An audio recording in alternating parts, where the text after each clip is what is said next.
Did Congressman Cory Mills blackmail a former beauty queen? Blaze News, The Mandate, starts right now.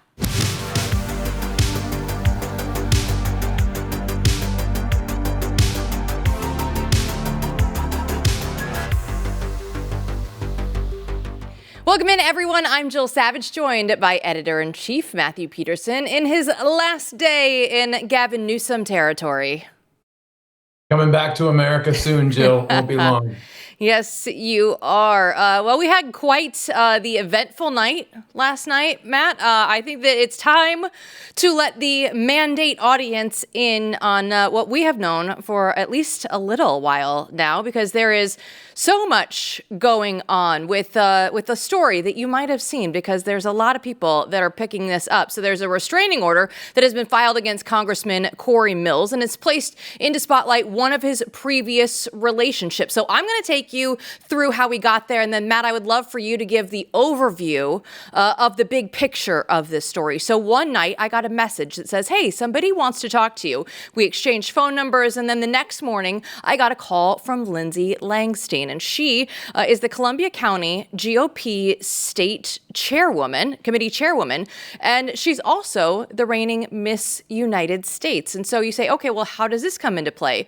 Well, we've been doing stories on Cory Mills, and they have taken notice of them because Lindsey had been dating Cory Mills, she said, since 2021. And he said at that point in time, and you might, if you've been paying attention, you might know that Congressman Cory Mills, while we know now that he's still married, he told her that he had been going through an awful divorce since 2019. So she wasn't going to move in with him down in Florida until he was officially divorced. She's like, I'm not doing that. I'm just taking a bag in and out. Like, I understand you're going through a divorce, but I'm not living with you.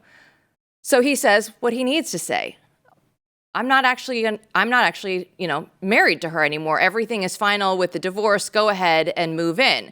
So at that point in time, Matt, what we can say now is that for a certain period of time, Congressman Cory Mills had multiple women living with him in different states. He had a girlfriend living with him in Washington, D.C., in his penthouse, and Lindsey living in a Florida beach house with him. And how did we all figure this out? Well, because Sarah Raviani, the girl that lived with him in the D.C. penthouse, who still presumably does, called the cops on Cory back on February 19th for an alleged assault incident. Now, both of them have said that nothing happened. Sarah did call the cops, and at that point in time, she called Cory her significant other for over a year. And Matt, that is when everything in Cory Mills' life began to change. Yeah, I mean, members of his own staff didn't know that he was, married still. They thought that divorce had happened. He certainly was living as if he was divorced. And then you have these two women living in his house. I mean, I think that he gets around, apparently. But the problem is, not just this lying in his personal life. The problem is that this turned into something really nasty. He began threatening this woman in a way that can only be described as kind of psychopathic.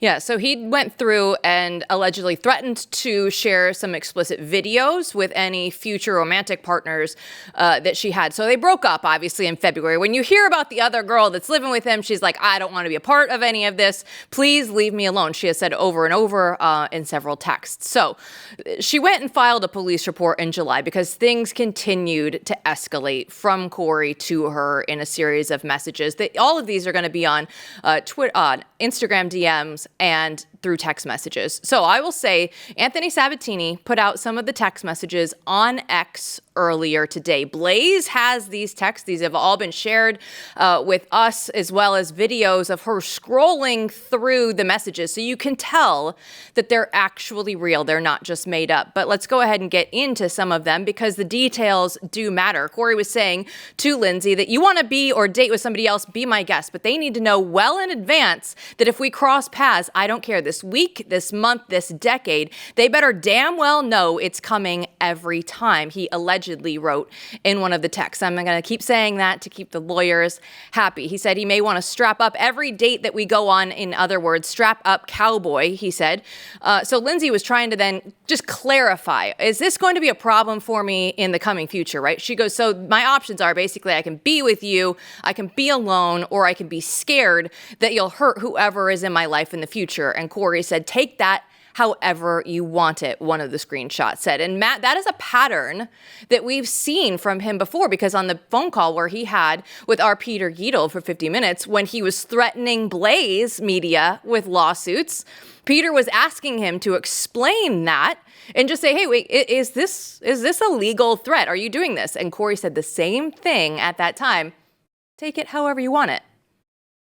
Yeah, it really, this is the pattern that is getting him in trouble. This is not a pattern that works very well when it comes to Blaze Media.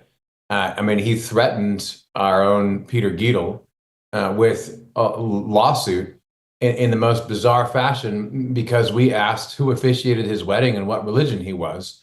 We sent that to his comms person, and then he ran on a rant for 15 minutes and swore at our reporter and threatened us with legal, that we were going to write a hit piece. And enjoy your hit piece, he said. This is not professional behavior. It's not the behavior of someone who's in the right. And this is getting him in a lot of trouble. So the pattern, though, is that he's been able to threaten a lot of people and get away with God knows what over time, and people just don't want to deal with it.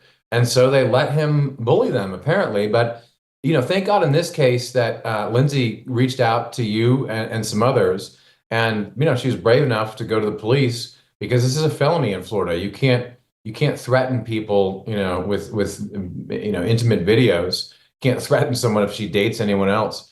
You're gonna blackmail her with these videos. That's a felony in the state of Florida. So this will be investigated, and we'll see how the authorities come down, but he's in a lot of trouble right now. Yeah, and a Florida lawyer that we talked to said the exact same thing. And just to get through the rest of these texts, he says, give me his number. I can send him the videos. Take care. And then he rounds it out with, I can send him a few videos of you as well. Oh, I still have them.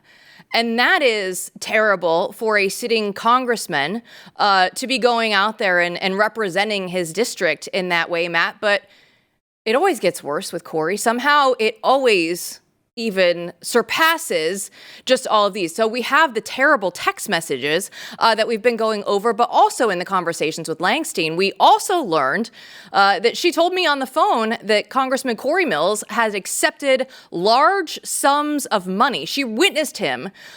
There was somebody at the Florida House that came over with a large bag full of cash. There was another instance where they were at a steakhouse in Washington, D.C., and there was no business that was being said at this steakhouse in D.C., but Cory left with a bag full of cash, and the two other men that were there with them at that steakhouse were members of the Paysom North Canada Incorporation. So Cory's trying to go out there and tell us he doesn't work for his company. He's put this in a blind trust. Well, it was 4 years ago. I can't remember if I'm divested or put into a blind trust. My millions of dollars that I have in business with my international arms company, Matt. But now we're being told that Cory Mills has accepted large sums of money in cash bags multiple times.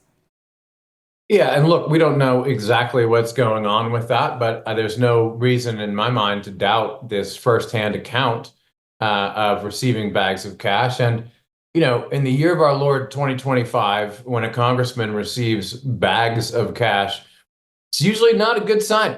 It's usually not a good sign. And the context here, of course, is that, yes, he said, maybe I'm divested in one company and, I have a blind trust in another. I don't remember. He said all this to us when asked about, what does he do when he's sitting on committees related to foreign affairs, et cetera. And he's got an international arms company, and then he's going out and having private meetings, throughout the world and in the Middle East with foreign dignitaries.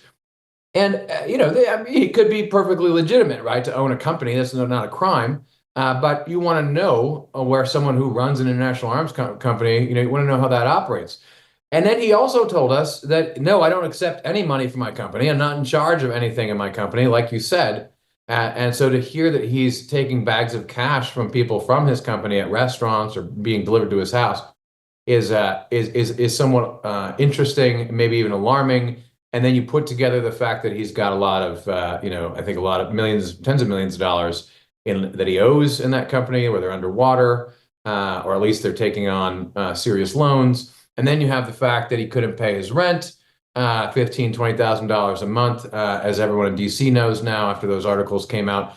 So something is going on here, and it's not good. And it just keeps on getting worse and worse and worse and worse. And the guy keeps digging his own hole. So that is all up at theblaze.com right now. You can go read that article. And we reached out for comment for Cory Mills, and he didn't reply to us, but he did reply to a Politico story that came out where they kind of rehashed our article. So we should at least include his reply here. He said, "We have not been made aware of any reports or allegations from law enforcement or the alleged complaint," Mills said. "These claims are false and misrepresent the nature of my interactions. I have always conducted myself with integrity, both personally and in service to Florida's 7th District." He went on to say to Politico that he believes that Anthony Sabatini is weaponizing the legal system to launch a political attack. As far as the last part, I can say that is absolutely not true, that Lindsey Langston, we know herself, just happened to reach out to Anthony Sabatini. It's somebody that she has known in her life for a very long time. Her and her family have known the Sabatinis for years.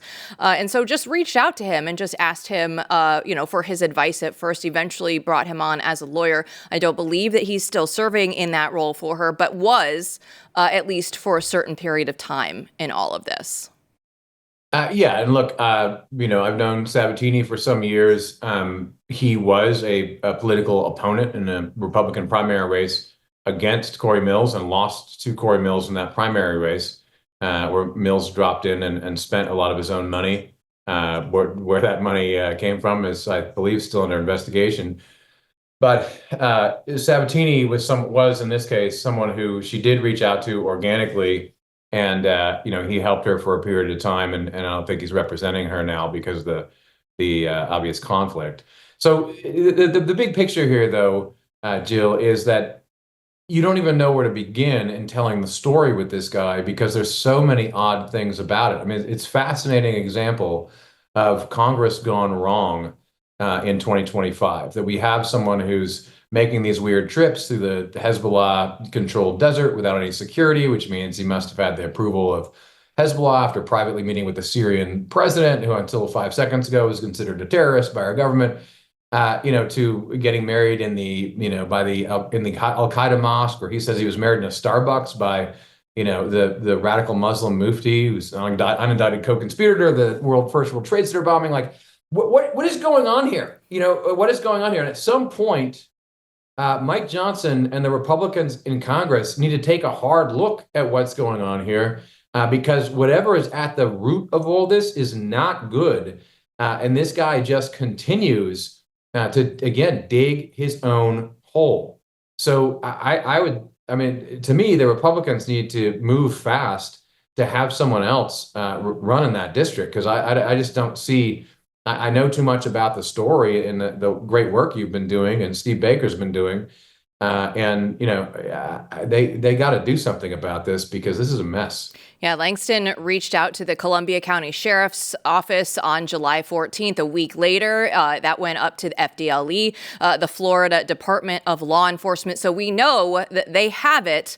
Now we're just waiting to see what they do with this. So we will keep you all up to date. And Matt gave us a very quick synopsis of the curious story of Cory Mills. We'll get into more of that. If you're just joining us, if this is the first that you've heard of this, we'll go through a little bit more of the backstory and have the update from our story today with the response with Lindsey Langston and what Cory Mills' reply was last night, and all of that right after this.